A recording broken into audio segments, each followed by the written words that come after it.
Cette saison risque d'être compliquée. Cette saison risque vraiment d'être très compliquée. Les amis, bonjour, bonsoir, ça dépend du temps et de la fréquence à laquelle vous me recevez. J'espère que vous allez bien. Alors, comme vous l'avez remarqué, je fais une tête d'enterrement et c'est pas pour rien. Le Barça tenu en échec pour son premier match de la saison face à Retafe. C'est le titre annoncé du jour, les amis. On en parle juste après. I was there when needed someone who wasn't getting over you. When I move to the side, when I move, call you mine, and I know what you're feeling.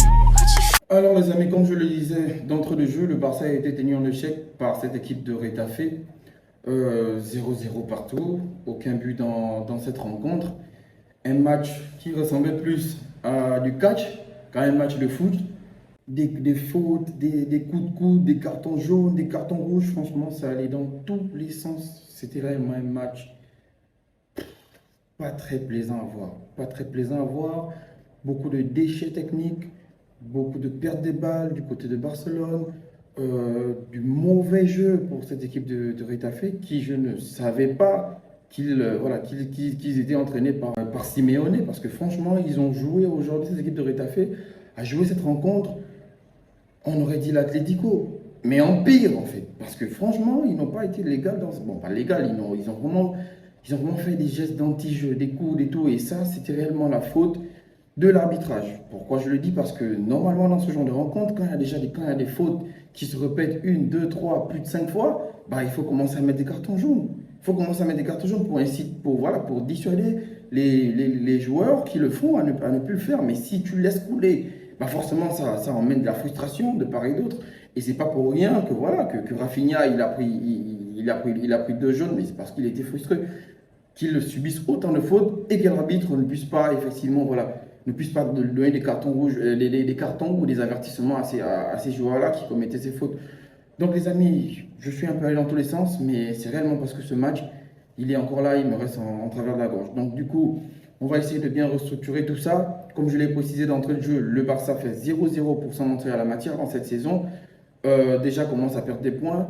Il faut déjà dire que c'est pas catastrophique, c'est pas réellement alarmant, mais quand même pour lancer au mieux sa saison, c'est important et très important de gagner le premier match, même si ça ne donne pas raison à la fin du championnat. Mais comme vous le savez, pour les équipes comme le Barça et le Real, il faut gagner tous ces petits matchs-là. Ce sont ces petits matchs-là, ces petits détails-là qui sont très déterminants lors du sprint final pour le trophée. Donc c'était réellement important aujourd'hui pour nous de remporter ce match. Malheureusement, ça ne s'est pas fait. Comme je l'ai précisé, beaucoup de faits de jeu dans cette rencontre. Déjà, premièrement, on a eu des occasions, effectivement, avec Rafinha, qui d'ailleurs, il faut le rappeler, a pris 2 cartons jaunes et donc automatiquement un rouge. Comme je l'ai dit en amont, c'était réellement de la frustration de sa part. Mais après, ça peut se comprendre parce qu'il y avait trop de fautes dans cette rencontre de la part de Retafe qui réellement a joué le match à fond. Il savait que techniquement, sur le papier et sur le terrain, ils avaient très peu de chances de gagner. Donc ils ont joué avec les armes qu'ils avaient, quitte à le faire de manière déloyale. Donc en principe, comme je l'ai précisé, le Barça a eu des occasions, le Barça a eu la possession, mais le Barça n'a pas su être clinique devant les poteaux. Le Barça n'a pas su marquer ce but qui aurait pu leur permettre de prendre ces 3 points-là. Donc 0-0 à la mi-temps, on part déjà à la mi-temps en étant 10-11. Ça c'est déjà quelque chose qui nous a vraiment posé problème. Mais néanmoins, tout à fait également, ils se sont retrouvés à 10 parce qu'il y a l'un de leurs joueurs qui a pris le rouge.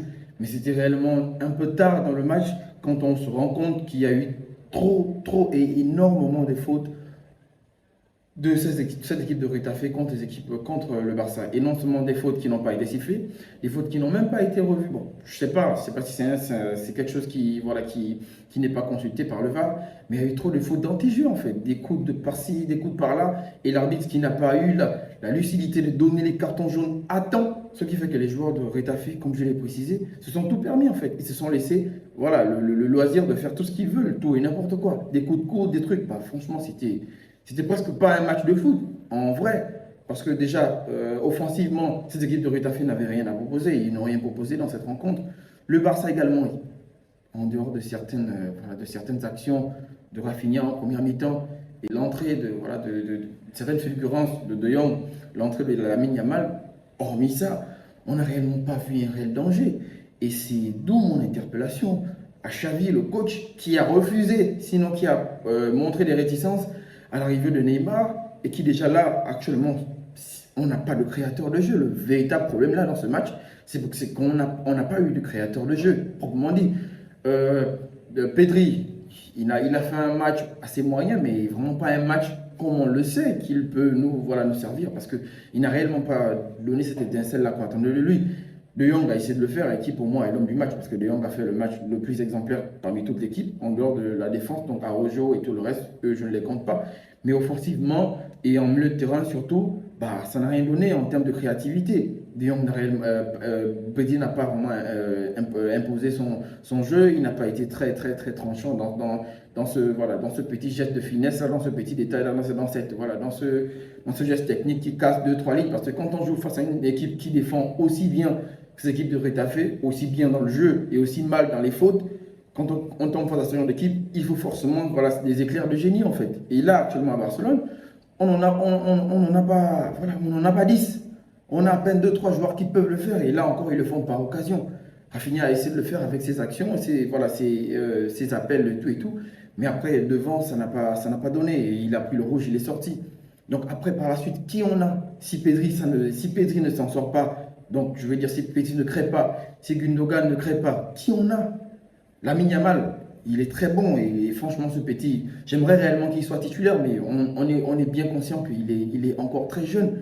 On ne peut pas déjà l'aligner là. Maintenant, présentement, on ne peut pas l'aligner. Bon, là encore, Rafinha a pris le rouge, donc ce qui fait que le match prochain, c'est sûr que ce sera lui qui sera sur le côté parce que si c'est Abdé sur qui on peut compter, bon, ce petit Abdé, il est bon, c'est vrai, mais il est encore trop brouillon et c'est ça son problème. Et depuis l'année dernière, quand on l'a envoyé en prêt, c'est parce qu'il était réellement trop brouillon. Et là encore, ce match, il a montré, il fait des bonnes choses, il peut faire des bonnes choses, mais il est trop brouillon. Ansu Fati, c'est comme je l'ai dit, c'est toujours pas au niveau, Ansu Fati, c'est toujours pas au niveau. C'est réellement toujours pas au niveau.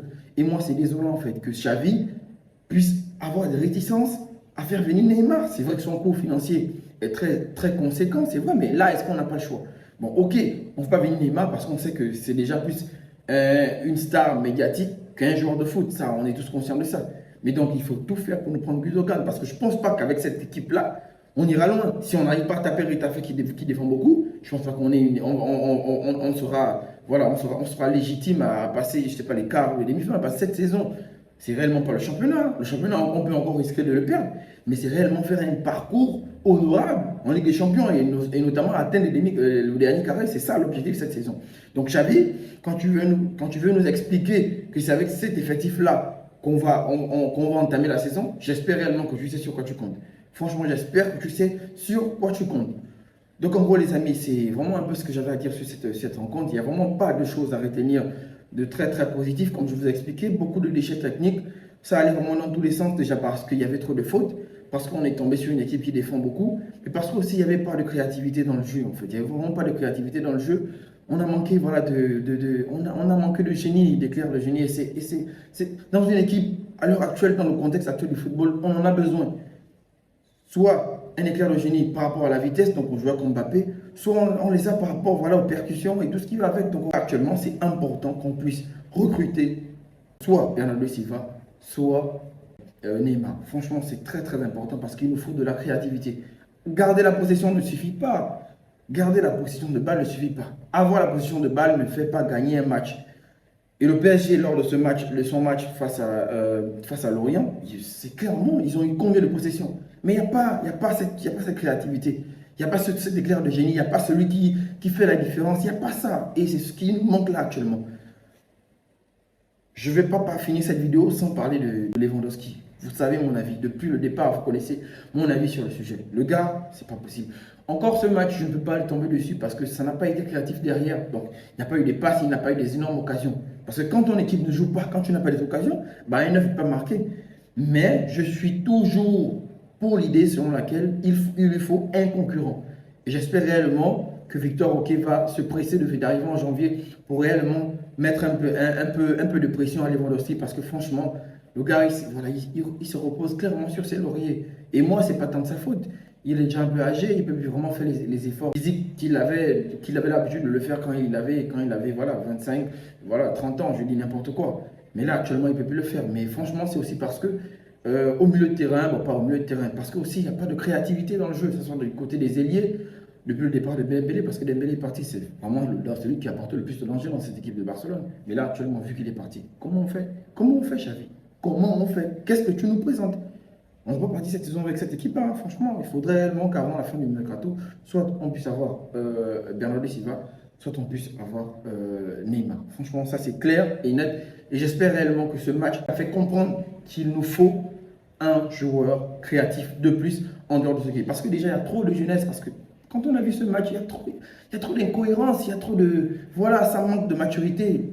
Les petits devant, franchement, ils sont trop jeunes. On ne peut pas finir, on peut pas. En Ligue des Champions, on n'a pas le niveau.